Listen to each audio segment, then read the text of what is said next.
My name is Julius Owino, popularly known as Majimaji. I am a Kenyan. I'll take you through my critical thought on Thomas Sankara as a leader. Did he succeed? What were his core values? How about the worldview? I want to concur with Ken Funk on his article, What is Worldview? That it is a set of beliefs about fundamental aspects of reality that ground and influence one's perceiving, thinking, knowing, and doing.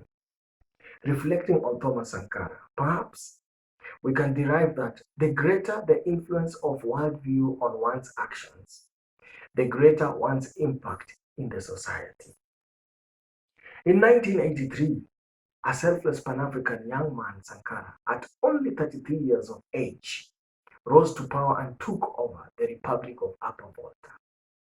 He then renamed it Burkina Faso, meaning the upright man. This was a self reinforcing action to inspire confidence to people who were considered laborers, laboring to the neighboring colonies. How painful. On worldview aspect of ultimate human nature, which collaborates our anthropological and axiological beliefs. He believed we were all equal and no man had the right to enslave or to be enslaved.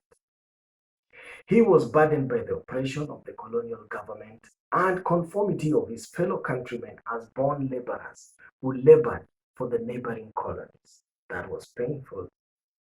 He was for this reason motivated to seize power from the colonial government in order to liberate his people, which he did. He believed that every man was born of free will, equal in strength, ability, reliant on knowledge, exposure, and opportunity to succeed under responsible, organized government and leadership, which he provided. He believed that regardless of gender, human beings had the responsibility of equal success if presented with equal opportunities and support, which he gave.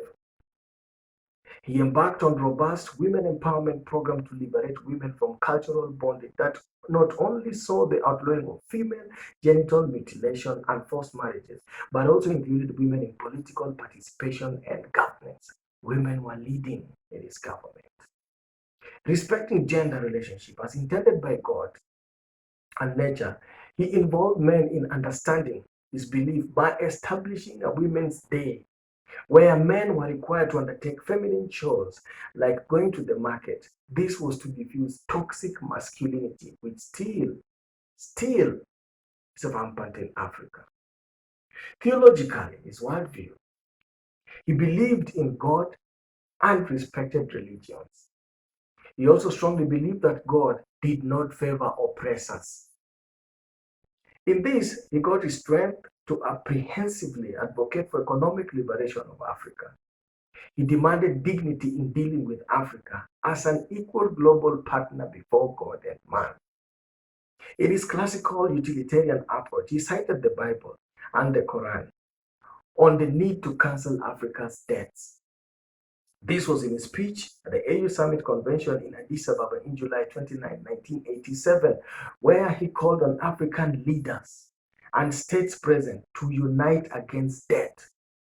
And strongly, he put his view that I want to believe that on this meeting, the thought to eliminate Thomas Sankara was born.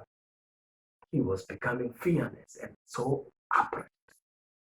African heads of state present could be seen aroused, ejaculating with the possibility of economic liberation. While demanding for ethics, morals, and dignity in obligating fellow man in this perspective, Africa, he adds that debt is managed conquest of Africa aimed at subjugating its growth and development through foreign rules. Thus, each one of us becomes a financial slave, which is to say, a true slave. He believed God was fair and just, that the Bible and Quran cannot serve exploiters and the exploited the same way. If it could be used in favor of both sides, then he argued there should be two editions of the Bible and two editions of the Quran. That is one for the rich, one for the poor. Under epistemology, Sankara believed in knowledge as a transformational tool that one needed to acquire for self-development, self-awareness, and for socio-economic development. He believed in informal education as the major source of knowledge, driving in to ensure that each village had a school. He vehemently then promoted education, learning of sciences, and technology to benefit Burkina Faso and Africa. This he did. We can then conclude that Thomas Sankara was a man of value, and these are some of the core values that guided him. Humility. He showcased self-awareness and confidence without arrogance. Regardless of the power that he had as a president, he remained accessible, grounded, and selfless. He devoted his life to fighting to liberate his people. It is said he earned only $450 and he died a simple man. Sankara was a man of integrity, very integral indeed. He was loyal to his people. He only cared about doing the right thing the right way. He encouraged transparency and dealt with corruption ruthlessly. He was a man of vision, not only vision, but big vision. Sankara believed and proved that Africa could self sustain and be free from hunger. I repeat, he believed Africa could self sustain and be free from hunger. And this he showcased in Burkina Faso only in 4 years.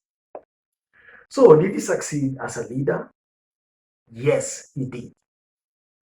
We see that in just 4 years that he was alive in power, he launched ambitious socio-economic program, which included nationwide literacy campaign, ensuring each village had a school, land redistribution to peasants, railway, road construction that transformed Burkina Faso. And this was done by the indigenous Burkina Faso people, black men. He launched robust women empowerment program to promote equity that saw female genital mutilation outlawed, forced marriages outlawed, but also he went further to include women in his government and politics.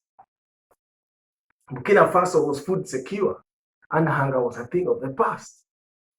And imagine this. He promoted health by vaccinating 2.5 million children against meningitis, yellow fever, and measles. And he ensured each village had a medical dispensary. Show me any other state in Africa that could have happened or has happened to date. Then you'll convince me that Thomas Sankara was not successful. You can get me at Majimaji Kenya on Twitter, Majimaji on Facebook, at Majimaji Kenya on Instagram. Thank you for your time.